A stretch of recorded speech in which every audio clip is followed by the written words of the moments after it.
Good morning, everyone. Welcome to Namaste Lake Chapala and welcome to Miracle Monday. It is so great to be here with all of you. Boy, if I had known that all it took to get a big, huge, full room like this was to do a few miracles, I would have done this a long time ago. I'm just so glad that all of you are here. I'm excited to share a few miracles as well as what a miracle really is and what that points to in each one of us. That's really the goal here. But we're going to have some fun in the meantime. And let's begin with a little experiment. Okay, here's what we're going to do. I'm going to go so I can see all of you here. And if you have a ring, this is going to be a little warm up for us. If you have a ring, I want you to take it off. Okay, we're going to do a little something with our rings. If you don't have a ring, if you have a coin, if you have something else nearby that'll just fit in your hand, go ahead and grab it. But a ring would be best, okay? Especially if the ring was given to you by someone else, but that's not totally necessary. Here's what I want you to do. Once you have the ring, I'm going to have everybody in the room do this. I want you to take it and put it behind your back, both hands, and then with your hands behind your back, switch the ring hand to hand as many times as you want. Just do it as many times as you choose. And whenever you want, stop. So now the ring is either in your left or your right. There's no way for me or for anyone else to know. Now, here's what I want you to do. Depending upon who gave you that ring. For example, if Bob gave you that ring, you're going to switch it B-O-B. Okay? Or if Mary gave you that ring, you'll go M-A-R-Y. So switch it according to the name who the person who gave it. And if you gave it to yourself, if you bought it for yourself, or it's a coin or something, just spell out your own name. Okay? If you've done that, here we go. One final part. If the ring currently is now in your left hand, you're going to spell out the word left, L-E-F-T, changing the ring to a different hand with each letter. If it's in your right hand, the same thing, R-I-G-H-T, changing the ring or the coin back and forth to those letters. Okay, now that you've done that, the ring is in either your left or your right. There's no way for me or for anyone else to know. But what I'm going to do is I'm going to zoom in on someone. Let me see. I'm going to choose Bill. Hey, Bill, good morning to you. Okay, now don't show me. Did you just show me? Okay. Nope. All right, good. I want you to look into my eyes. Mm. Just look into the camera or whatever you want to do. And I'm just going to see if I can pick up anything. I'm going to say that the ring is it your left hand? Is that correct? Oh, wonderful. Okay, I'm off to a good start. Let's try one other person here real quick. How about, is it Victoria? Okay, I'm gonna look into your eyes. I've got a 50-50 chance, but doing it twice in a row is kind of challenging. So I'm going to once again, oh, it's also in the left hand, isn't it? No. Well, okay, You know well, what? But you know what? I didn't get the instructions. well, that's why. Okay. I went to get the ring. I'm sorry. All right, that's okay. So let's Yeah. go with someone else then. Let's go with Paulina. Okay, hold on. Let me go ahead. Oh, let me take the pin off here. One moment. Okay, Paulina. Look into my eyes. I'm feeling the right, but it's not. It's the left as well. Is that right, Paulina? The left hand? Okay, I tell you what. Everybody raise their hand if the ring is in your left hand. Well, look at that. Every single person in the whole room. How is that possible? It has to be a miracle. And that's just a little warm up, guys. Thank you for playing. That was fun. So, a lot of people have been asking, why in the world are you, let me remove the spotlight here. Okay. Why in the world are you doing something as fun as miracles on a Monday morning? Well, the primary reason is because it is fun. And this should be fun. This should be delightful. We should be like little children learning about miracles. And so we're going to be doing this every Monday. It's so wonderful to see over 165 people with us to enjoy this, to really go deep. And we do this 6 days a week at Namaste. Namaste Lake Chapala, in case you don't know, is a community in Ajijic, Mexico. We come together every day. We have people from all over the world join us for our morning sessions. You are always welcome. If this is the first time, we're so happy you could be with us. But now we're going to really get into this. What I'm going to do is I'm going to spotlight our community here at Namaste. In fact, let me see if I can do. I'm going to, okay, there we go. We can add both of us. Now, as you can see, there are 3 chairs sitting right here in front of the camera. And in each chair, there is a dice. So what I would love to get 3 volunteers, one person to come and sit in each chair and just pick up the dice. That's right there in front of you.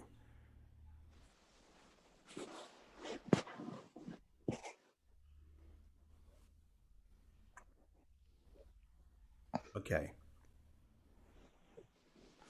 All right.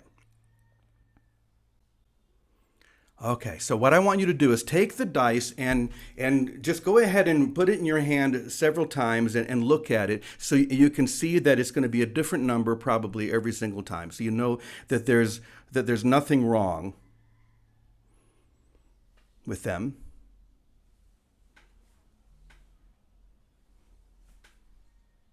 Okay, now, so as soon as you're ready, I want you to go ahead and just look at and stare at the dice stare at the number that's on the dice right in front of you.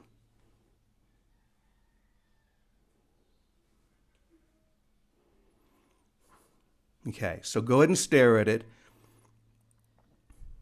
And I want you to look into my eyes. And I want to see if we can get an impression. Make sure you know what that number is.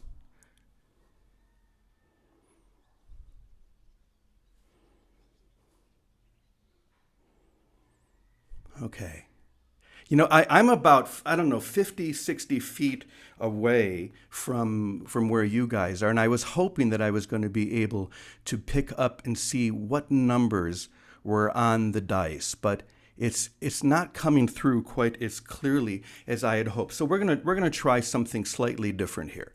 Okay, let me see. What I'll do is I'll pick Janet.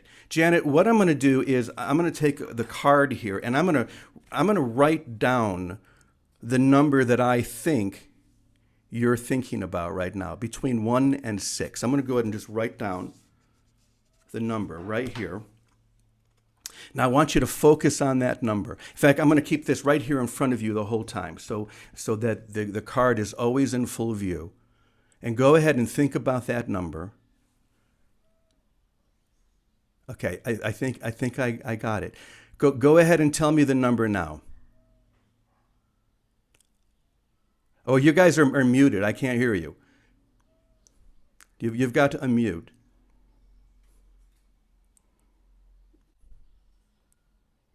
Okay, Janet, what number is there on the card? 6. 6? So you rolled a 6, is that correct? Okay, so let's look and see what I put. Is it a For me, it's a 6. Wow. Yeah. Impressive. That is Let's try it one more time. I'm going to write something on the other side here. So let's go with Bonnie. Bonnie, just think about the number, and I'm going to write the number that I think. Okay. So Bonnie, go ahead and tell us what number is there on the dice. Number 1. 1. Okay. Look what number I got. He's really good at this. I've seen him do it. That's good. Thank you so much. That was wonderful. That was so fun. You can go, guys, go. You can stay there. You can go back to your chair, whatever you want to do. Beautiful. So I'm going to go ahead and take the spotlight off you guys. So why are we focusing on miracles? Many of you are very familiar with a book called A Course in Miracles. And I know everybody here is not a student of the Course, but there's one part that I really want to focus on because I think it's going to answer that question. Why are we here having fun, showing miracles? And the answer is actually on the very first page of chapter 1 in the text. Let me just read this to you really quick.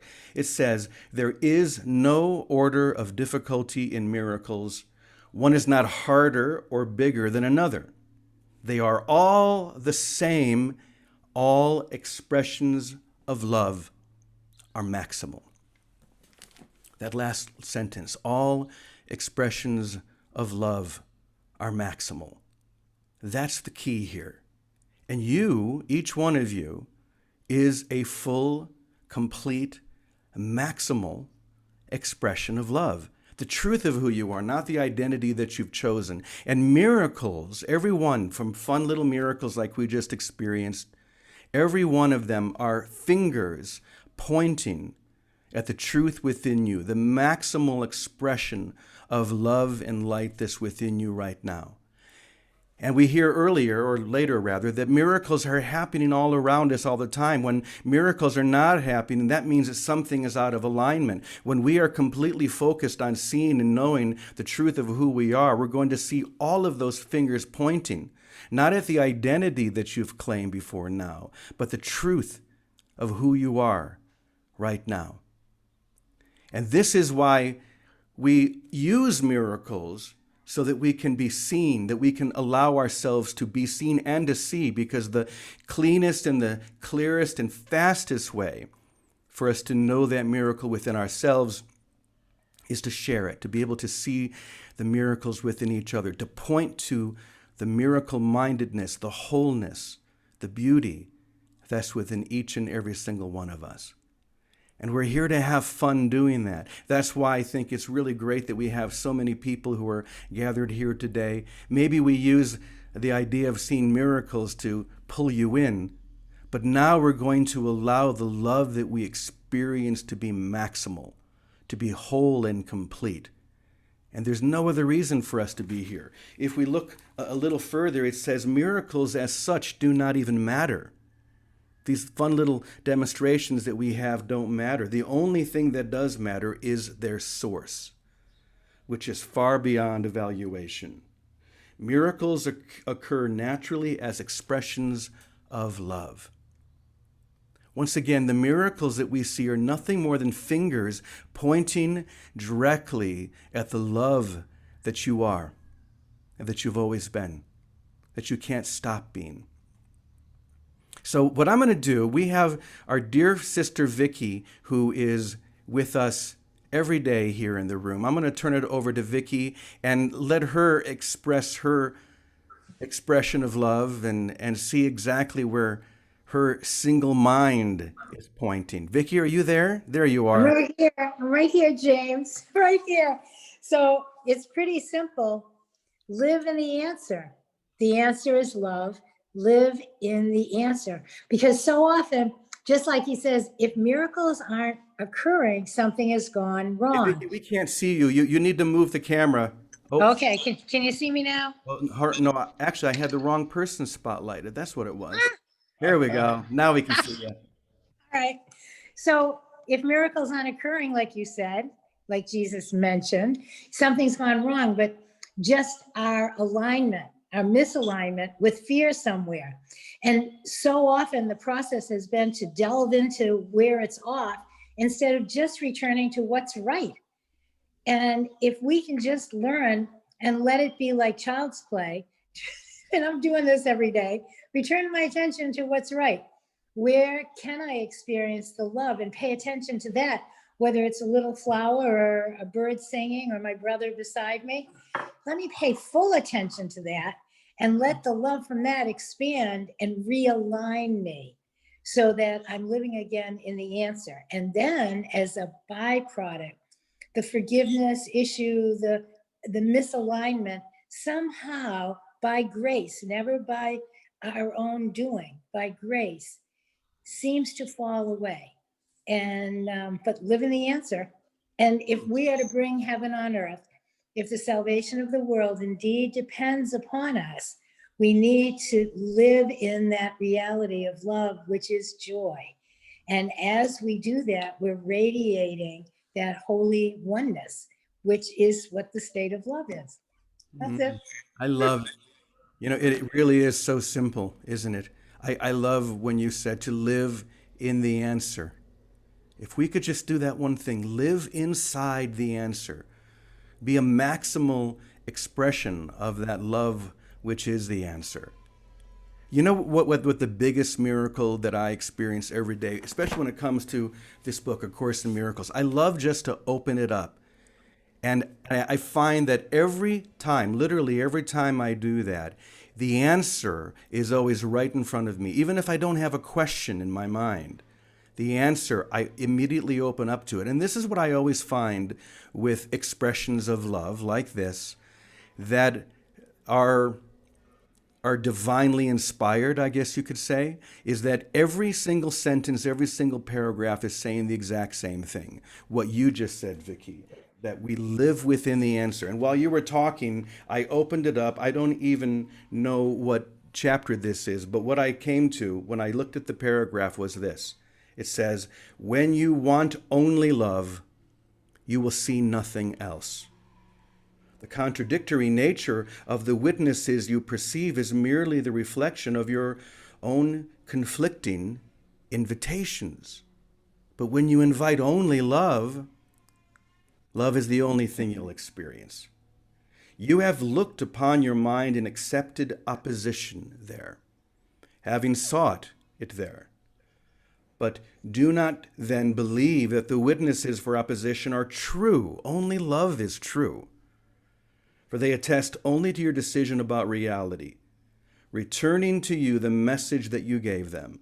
Love, too, is recognized by its messengers. And the messengers of love are around us every single moment. And that's why we love to come together here every morning at Namaste, just so we can witness all of the messengers of love. Remember, miracles are nothing more than fingers pointing directly at the love and the light and the holiness that you are. And we can have fun in so many ways, and we're going to do this every Monday if you want to come back and enjoy more miracles. But more than anything, in fact, the only thing, are the fingers that are pointing directly at that love. And that's why we gather here every day at Namaste.